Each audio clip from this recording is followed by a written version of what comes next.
Indonesia akhirnya bangun kilang minyak raksasa untuk menutupi kebutuhan dalam negeri yang selama ini dipenuhi dengan cara impor. Dilansir dari CNBC Indonesia, pemerintah bakal membangun proyek pengolahan berkapasitas 1 juta barel per hari. Rencananya pembangunan kilang minyak ini akan dilakukan di beberapa tempat.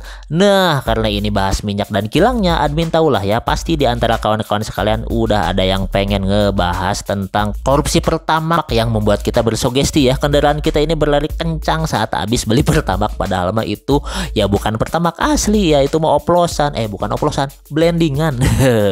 Makanya kawan-kawan sekalian ya, tonton habis ini konten, karena ya bila kita telah dan analisis lagi dari berita dan pembahasan kali ini, tentu ada korelasi antara rencana pembangunan kilang minyak ukuran jumbo dengan antisipasi tindak korupsi BBM. Tapi yang paling ngaruh yaitu agar cadangan devisa kita tidak nguap terus dipakai impor minyak. Kita awali dulu dengan latar belakangnya, yaitu kebutuhan minyak BBM nasional Indonesia ya. Dilansir dari CEIC data dilaporkan sebesar 1.603.769 barel per hari atau 1,6 juta barel per hari pada tahun 2023. Rekor ini naik jika dibandingkan dengan tahun sebelumnya, yaitu 1,59 juta barel per hari untuk tahun 2022.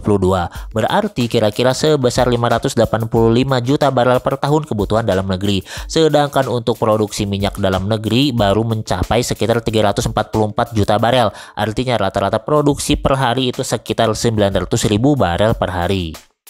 Dengan demikian, kondisi ini menyebabkan ketergantungan pada impor minyak mentah dan BBM untuk penuhi permintaan domestik.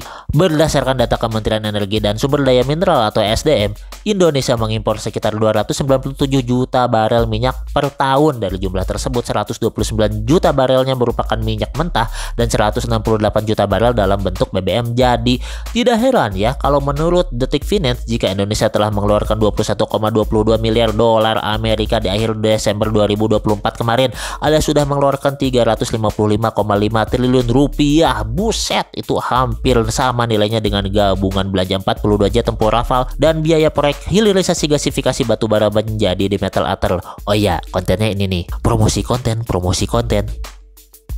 Beberapa faktor utama yang menyebabkan Indonesia masih mengimpor minyak antara lain: kilang minyak Indonesia masih belum mampu memenuhi seluruh kebutuhan BBM nasional. 2. Pertumbuhan konsumsi ya, peningkatan jumlah kendaraan bermotor dan aktivitas industri meningkatkan permintaan minyak dan BBM. 3. Penurunan produksi domestik, karena beberapa ladang minyak mengalami penurunan produksi sementara eksplorasi ladang baru itu belum optimal. Untuk mengurangi ketergantungan impor serta pengawasan, pemerintah merencanakan pembangunan kilang minyak dengan kapasitas 1 juta barel per hari yang tadi ya. Seperti yang dilansir dari CNBC Indonesia, diutarakan oleh Menteri SDM Bahlil Lahadalia ya, bahwa pemerintah Indonesia tengah melakukan perubahan strategi dalam proyek hilirisasi energi, khususnya terkait pembangunan kilang minyak. Awalnya pembangunan kilang minyak hanya berkapasitas 500.000 barel per hari. Namun rapat terbatas dengan Presiden Prabowo Subianto diputuskan untuk meningkatkan kapasitas menjadi 1 juta barel per hari. Oke, stop dulu sampai situ. Kalau kita korelasikan dengan kasus korupsi Pertamina Patraniaga yang merugikan negara sekitar 197 triliun per tahun dari tahun 2018 hingga tahun 2024 kemarin, alias sudah 1 kuadriliun selama 5 tahun diembat sama koruptor, gila. Ada celah besar yang dimanfaatkan oleh para pelaku dengan pencampuran bahan bakar yang tidak sesuai prosedur. PT Pertamina Patraniaga diduga mengimpor bensin dengan research oktan number atau RON 90 alias Pertalite, namun membayarnya dengan harga RON 92 atau Pertamax. Setelah pembelian, Pertalite tersebut dicampurkan atau di blending di fasilitas penyimpanan atau depo ya, untuk mencapai spesifikasi RON 92 atau Pertamax. Bisa disimpulkan ya, karena bensin ini impor ya, jadi pas belinya minta RON 90, tapi pas laporan ke negaranya minta dibayar sama RON 92. Tentu hal ini akan sulit terjadi bila BBM-nya tidak diimpor, karena bisa dengan mudah dipantau dan diaudit internal dengan cepat saat atau akan BBM tersebut diproduksi oleh kilang minyak dalam negeri. Ya kalau minyaknya dari luar negeri, dari kilang luar negeri, ya gimana mau mantaunya kan? Ya jadi ngenes juga gitu kan. Ya silahkan deh utarakan kalau di kolom komentar segala unek-unek tentang ini kasus, atau bagi yang motor sama mobilnya mogok gara-gara filter bensinnya itu ya kemasukan RON 90 yang disangkakan RON 92 ya, silahkan komentar di kolom komentar ya. Oh ya, satu lagi ya, jangan lupa subscribe dan juga like-nya ya kan. Balik lagi ke rencana pembangunan kilang minyak ya. Rencananya untuk bangun kilang minyak raksasa terdapat dua skema yang direncanakan. Satu, skema proyek Refinery Development Master Plan atau RDMP ya, yaitu untuk meningkatkan kapasitas dan kompleksitas kilang-kilang existing. Seperti kilang minyak di Balikpapan ya, ditingkatkan dari kapasitas 260.000 barel per hari jadi 360.000 barel per hari. Kilang minyak Cilacap ditingkatkan dari 348 barel per hari jadi 370.000 barel per hari. Kilang Balongan ditingkatkan dari 125.000 barel per hari jadi 150.000 barel per hari.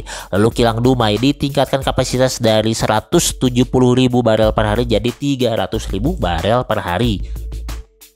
Skema berikutnya yaitu Grassroots Refinery atau GRR ya, pembangunan kilang minyak baru untuk menambah kapasitas produksi nasional. Seperti rencananya akan dibangun di Tuban atau kilang Tuban dengan kapasitas produksi sebesar 300.000 barel per hari, dan di kilang Bontang ya, di Bontang gitu ya, dengan kapasitas produksi sebesar 300.000 barel per hari. Melalui kombinasi proyek RDMP dan GRR ini ya, pemerintah menargetkan kapasitas kilang nasional itu mencapai 1,5 juta barel per hari pada tahun 2027 yang akan datang.